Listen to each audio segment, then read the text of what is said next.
আপনারা দেখছেন RK news Bangla. এই ভিডিওতে তুলে ধরা হয়েছে রাশেদ খানের গুরুত্বপূর্ণ বক্তব্য। সাবেক প্রধানমন্ত্রী দেশনেত্রী বেগম খালেদা জিয়া তিনি অসুস্থ, হাসপাতালে ভর্তি আছেন। আমি তাকে দেখতে গিয়েছিলাম, তার স্বাস্থ্যের খোঁজ খবর নিতে চেষ্টা করেছি। দেখেন, এই নেত্রী এমন একজন নেত্রী যিনি আমাদেরকে সংগ্রামে উৎসাহ প্রদান করেছেন।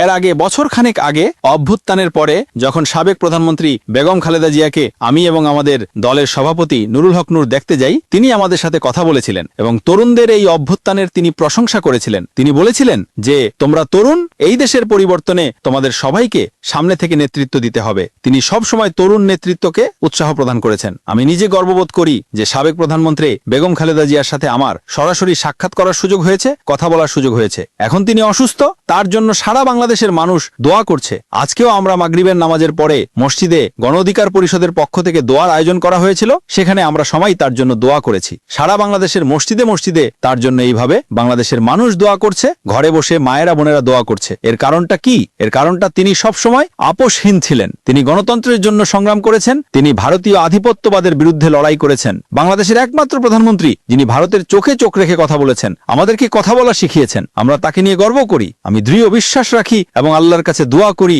মহান আল্লাহ রাব্বুল আলামিন দেশনেত্রীকে দীর্ঘায়ু দান করেন এবং তিনি তার জীবদ্দশায় গণহত্যার বিচার এবং ফ্যাসিস্ট শাসক শেখ হাসিনার ফাঁসি দেখে যেতে পারেন। এটা আমার প্রত্যাশা।